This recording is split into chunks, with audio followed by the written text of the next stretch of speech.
Di video pada kali ini saya akan menjelaskan tentang materi fikih kelas 10 semester 1 yang berjudul zakat. Pengertian zakat. Zakat adalah kata dari bahasa Arab yaitu az-zakah yang merupakan masdar dari fi'il madi zakka yang berarti bertambah atau tumbuh dan berkembang. Ia juga bermakna suci. Dengan demikian, Allah berfirman dalam surat Syams ayat 9, Qad aflaha man zakkaha, yang memiliki arti sesungguh beruntung orang yang menyucikan hati. Nah, harta ini disebut zakah karena apa? Karena sisa harta yang telah dikeluarkan dalam berkembangnya harta nih, lantaran berkah dan doa orang-orang yang menerimanya. Selain daripada itu juga, karena harta yang dikeluarkan adalah kotoran-kotoran yang akan membersihkan harta seluruhnya dari subhat. Yang pengertian subhat itu adalah harta yang tidak jelas sumbernya gitu, dan menyucikannya dari hak-hak orang lain di dalamnya.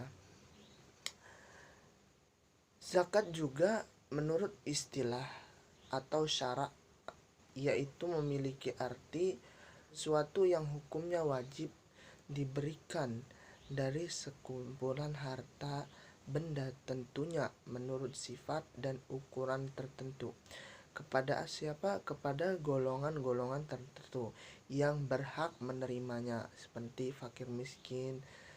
Hukumnya mengeluarkan zakat adalah fardu ain, sebagaimana dalam Quran surah Al-Baqarah ayat 267 yang berbunyi, Bismillahirrahmanirrahim. Ya ayyuhalladzina amanu anfiqu min thayyibati ma kasabtum wa mimma akhrajna lakum minal ard wa la tayammamu khabisa minhu tunfiquna wa lastum biakhidhihi illa an tu'midu fihi wa'lamu annallaha ghaniyyun hamid, yang memiliki arti, wahai orang-orang yang beriman, infakkanlah sebagian dari hasil usahamu yang baik-baik dan sebagian dari apa yang kami keluarkan dari bumi untukmu. Janganlah kamu memilih yang buruk untuk kamu keluarkan, padahal kamu sendiri tidak mau mengambilnya, melainkan dengan memicingkan mata terhadapnya, dan ketahuilah bahwa Allah Maha Kaya dan Maha Terpuji. Selain nama zakat, berlaku pula nama sodakoh.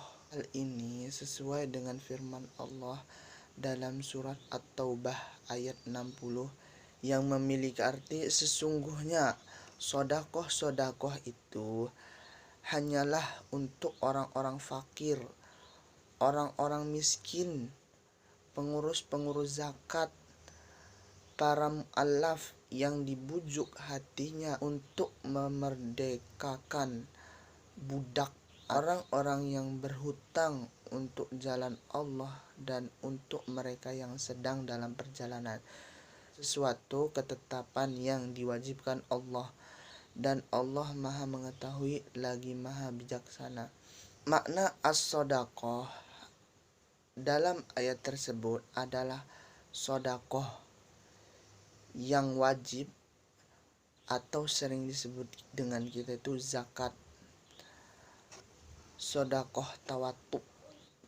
Yang kedua itu ada macam-macam zakat. Macam-macam zakat yang pertama itu adalah zakat fitrah. Zakat fitrah menurut istilah syara adalah zakat yang diwajibkan dikeluarkan oleh setiap muslim seperti kita setahun sekali berupa makanan pokok sesuai kadar yang telah ditentukan oleh syara. Mengeluarkan sebagian harta yang kita miliki sebagian penyucian dari bagi orang-orang yang berpuasa dari kebatilan dan kotoran, untuk memberikan makanan kepada orang-orang miskin atau orang-orang yang wajib menerimanya, yang berhak menerimanya, serta sebagai rasa syukur kita terhadap Allah Subhanahu wa taala atas segala yang diberikan atau rezeki yang diberikan oleh kita di dunia ini, atas selesainya menunaikan kewajiban puasa agar kebutuhan mereka tercukupi pada hari raya. Nah, hukum zakat fitrah adalah fardu ain, yaitu wajib dilaksanakan setiap umat Islam, baik tua atau muda, anak-anak, baik yang baru lahir, yang baru dilahirkan oleh ibunya, termasuk orang-orang yang menjadi tanggungan orang yang wajib membayar zakat. Adapun tujuan dari zakat fitrah adalah memenuhi kebutuhan orang-orang miskin pada hari raya Idul Fitri dan untuk menghibur mereka dengan sesuatu yang menjadikan makanan pokok penduduk negeri tersebut. Adapun syarat-syarat wajib zakat fitrah terdiri atas beberapa bagian. Yang pertama itu Islam, dan yang kedua itu lahir sebelum terbenamnya matahari pada penghabisan bulan Ramadan. Yang ketiga itu memiliki kelebihan harta dan keperluan makanan untuk dirinya sendiri dan untuk yang wajib dinafkahinya, baik manusia ataupun binatang pada malam hari raya dan siang hari raya tersebut.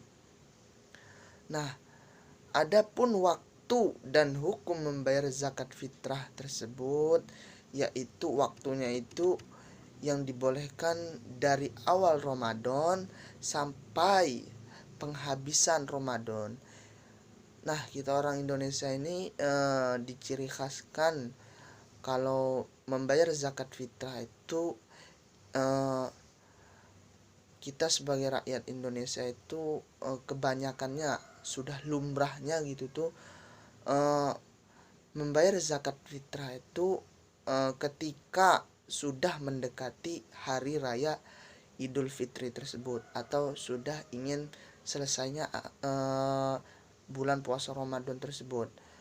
Waktu wajib yaitu mulai terbenamnya matahari penghabisan Ramadan, dan waktu yang lebih baik atau sunnah yaitu dibayar sesudah sholat subuh sebelum pergi sholat hari raya.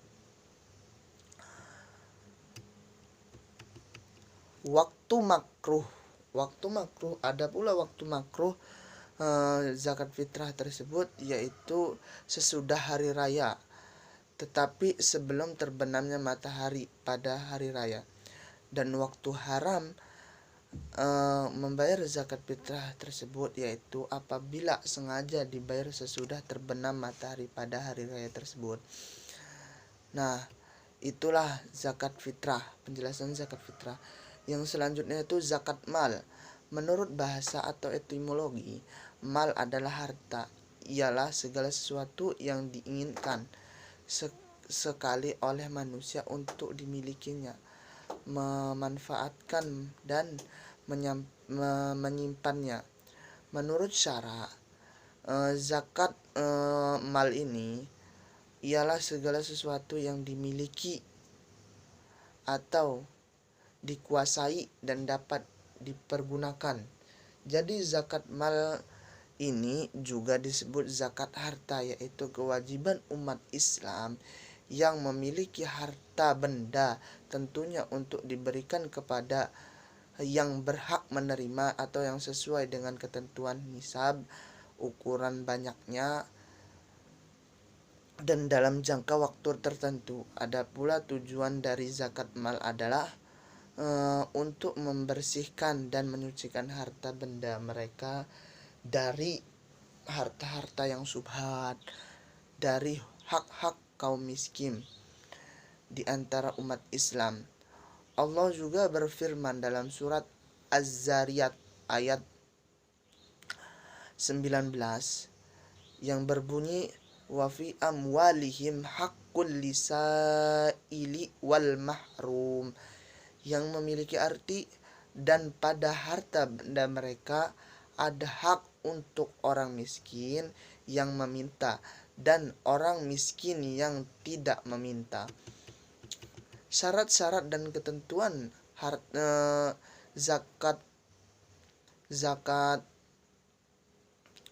mal tersebut, yaitu yang pertama itu harta tersebut harus didapat dengan cara yang baik atau halal, dan juga yang kedua itu harta tersebut berkembang dan berpotensi untuk dikembangkan, misal melalui kegiatan usaha perdagangan atau yang lain-lainnya. Yang ketiga itu milik penuh, punya kita sendiri. Harta tersebut di bawah kontrol kekuasaan pemilikannya dan tidak tersangkut dengan hak-hak orang lain. Dan yang keempat itu mencapai nisab. Yang kelima sudah mencapai 1 tahun kepemilikannya. Dan yang keenam itu sudah terpenuhi kebutuhan pokok yang dikeluarkan zakat adalah kelebihannya.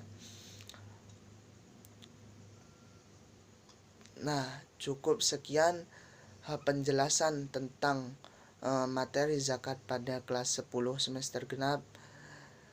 Saya Khairul Alim. Mohon maaf apabila ada kata-kata yang salah atau penjelasan yang salah.